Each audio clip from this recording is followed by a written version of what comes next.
Your business will not run if nobody knows about it. Be liable for these financial losses. Loans, assuming no fraud has been taken place, yeah? This is you committing. Hey everyone, it's Sebastian here and welcome to this video. Today I'm going to be sharing with you the must-know things before you even think about going into business. I'll tell you exactly what you need to prepare to hit the ground running as an entrepreneur today. So make sure take all of these things in this video into consideration before you do anything, okay? So as you might know, on this channel, we want you to be all you can be. So the polite thing to do now is hit that subscribe button and let's get into it. So let's talk about how to make your entrepreneurial journey the most successful. I'll share with you the basics for you to get started off the right foot in your journey. We are specifically going to be talking about limited company or limited liability companies. Having limited liability status means that the company is an entity in its own right and it's limited by shares, which has a lot of advantages. Assuming no fraud has been taken place, yeah? Limited actually refers to limited liability, which means that you have limited liability. So if there is any financial losses in the business entity, you will not be liable for these financial losses. And this gives an added layer of protection for you by having a limited company. And because the limited company is a distinct entity from its owner, it might be easier for you to acquire loans or get investments in your business. And the limited company may benefit from tax advantages, and you should go seek professional help in regards to these rules and regulations, which may include dividend, pension, and car payments. So everything I'm gonna list now and say is in no specific order. It's not a top 10. It's just what you need to think about when going into business. Number one, think of the name. Why? Because there cannot be two companies registered with the same name. And remember, the name of the limited company doesn't really matter that much, because the name that you're gonna have for the business, also known as the trading name, that will be the one that will be fronted, that would be the one that people will see. The registered company, nobody's really gonna see that, so it could really be called anything. So what you really wanna do now is go check if the company name that you've picked is actually free. And I'll put a link in the description below so you can go check if it's free and you'll find your unique registered business name. Number two, so now you have to incorporate your limited company. And this is pretty easy. I'll go through the steps. So there are some costs involved in registering a limited company. This can be done on Companies House on the government side, and it will cost you £12. And then you will go through everything on the government side, give them the details and information they need to get on the public register. And all of this needs to be updated on a yearly basis. So every year you need to update those details. And this is called your confirmation statement, that you confirm that all of your details are right and are updated if there is any changes. So another simple way of incorporating your limited company is to use formation services. And you can find these online, pretty simple, do a search. I've used Companies Made Simple in the past. This is a formation service in the UK, and they'll set up your limited company within a few hours. And they also provide additional services such as a registered address for your company that, for example, that could be in London, and they also take care of all the documents, and will send you that depending on the services you buy from them. So this is a very simple, very easy way to do and incorporate your business as well.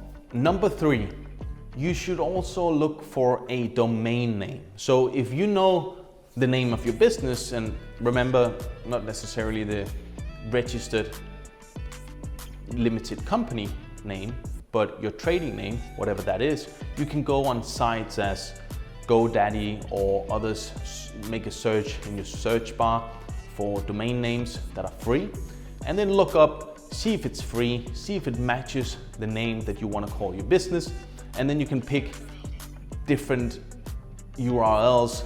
It could be, for example, in the UK, you might want to buy the domain for a potential website on .com, .co.uk or .org. So make sure to check this out before anything in regards to your name and your potential future website. And also, if you have anything in mind in terms of trademarks, go on the government website and look up the trademarks, and if they're free, if there's anyone else using what you had in mind. Number 4, create a business email address. This is really important as it keeps everything separate from your personal email, but also it looks very professional to your potential new clients. I recommend Proton Mail. This is what I use, and I've put a link below. So make sure to click that link, check it out right now. It takes you directly to their site. Proton offers a highly secure email system that is encrypted and also at a very affordable price for business addresses. Plus, they also have other services such as VPNs, etc. And I've used all of these myself as well. Number 5, so when you start a business, you also need a business bank account.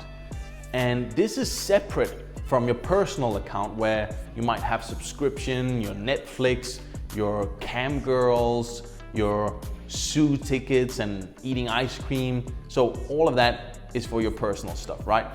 This is a specific business account.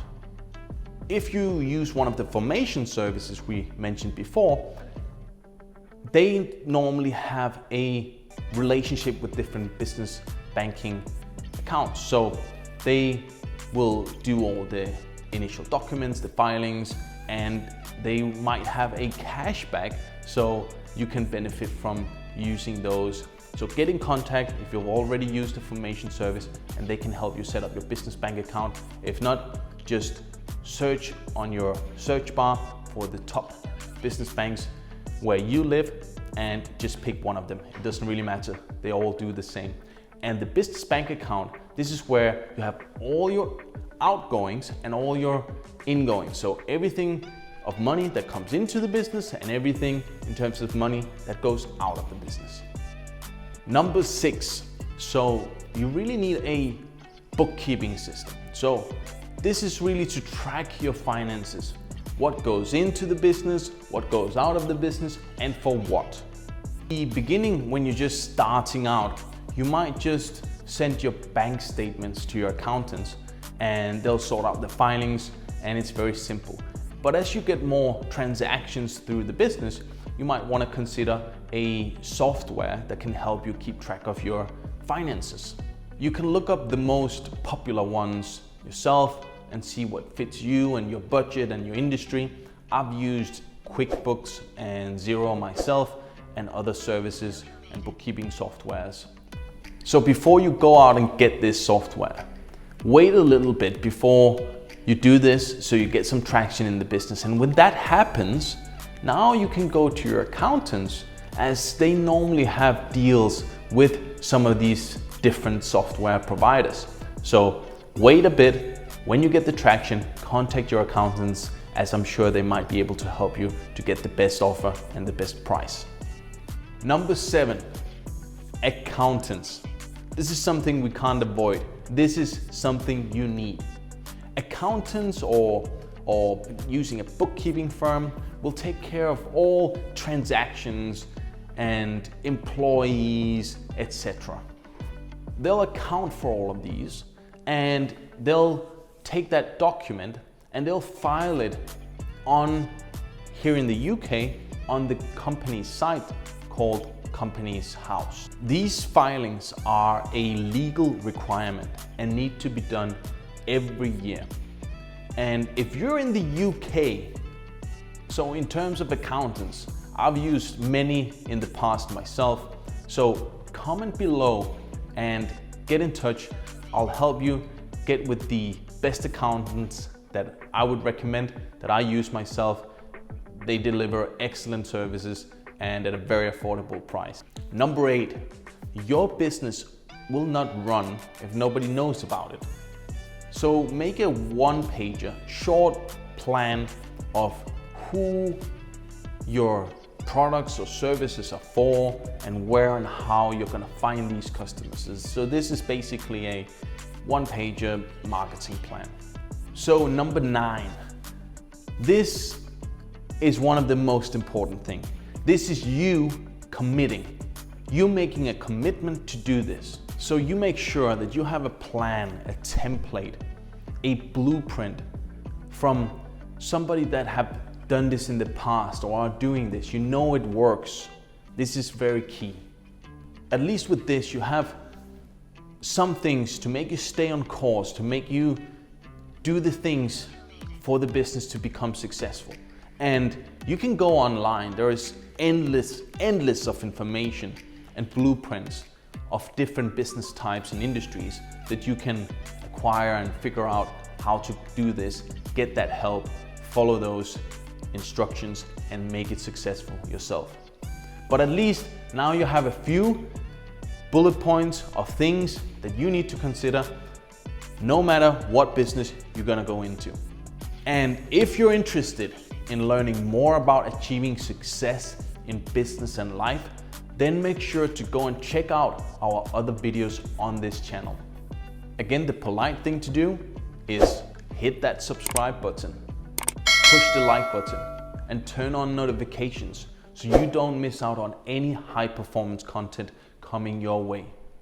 So keep pushing and make it happen.